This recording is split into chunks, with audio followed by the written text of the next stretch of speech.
Hi year 10s, here we go again.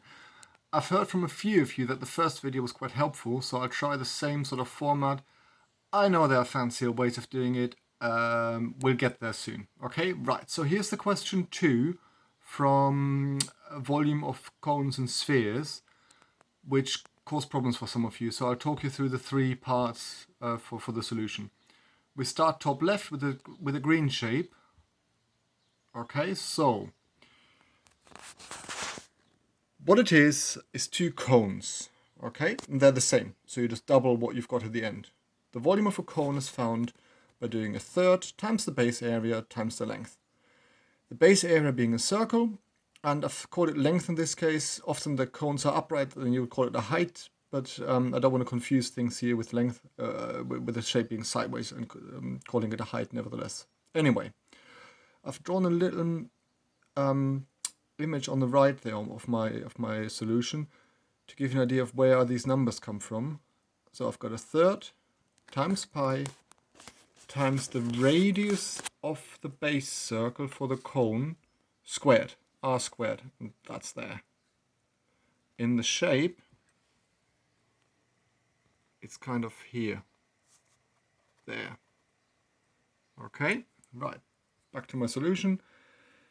And I times it by the 4.6, which is how long that cone is.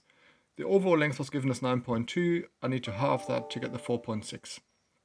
Right. Calculate that all. I've rounded to 2dp again. Needs to come to 27.6, of course, in your answer. Okay. Or ideally you round that later. You double it first and round it then, because obviously you need 2 of these because the shape is made up of 2 of those equal size cones, right? Then we've got this pink purplish shape here, which is a hemisphere, half a sphere, and a cone set on top added together. Okay. Now my notes are getting a little bit messy there. Sorry about that. Hemisphere and cone. I've got the volume of a sphere here, but it's a hemisphere. I've just called it hey. It's not a height. There, it's a hemisphere. So it's a half times the volume of a sphere. That's just the formula for the volume of a sphere, r being the radius. Okay, so I've got the radius being given as 3.3 there. So I've got a half times 4/3 times pi times 3.3 cubed. Be careful, not squared, cubed. Gets me to that number there with the calculator. Then I need the cone.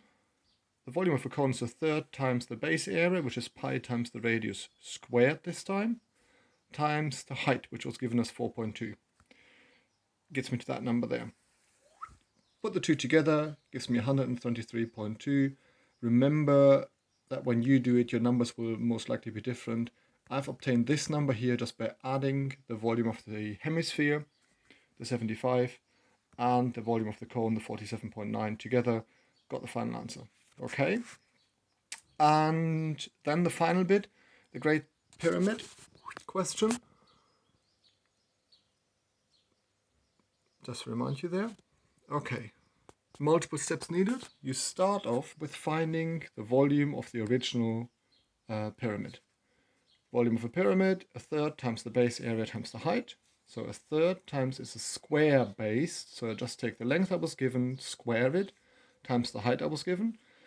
Type it all in, get a huge number, because, well, those pyramids are huge. 2,592,100 cubic meters. And then they're asking, if I use the same amount of material, so the same volume, what would be the height if I had a smaller base length, in this case, of only just 200 meters there? Well, the new pyramid has the same volume, so I'll just use the number there. Use the formula to get there. Put the 200 in place where before my 230 was, if I can just put my finger up to there. There you go. And the height is the one I don't know. How do I solve this? Well, I divide by these two to get rid of them and get h on its own. I've even written it like a big fraction. I know it's a fraction inside a fraction. Your calculator can cope with that. Or you calculate this as a number first and then do your division. That's up to you. It comes to 194. I've again had a decimal point here. I've noticed when I started typing it into MyMaths that it wants the nearest whole number. So for me, for my numbers, it was 194 meters. I hope that helps. Send me an email with any comments.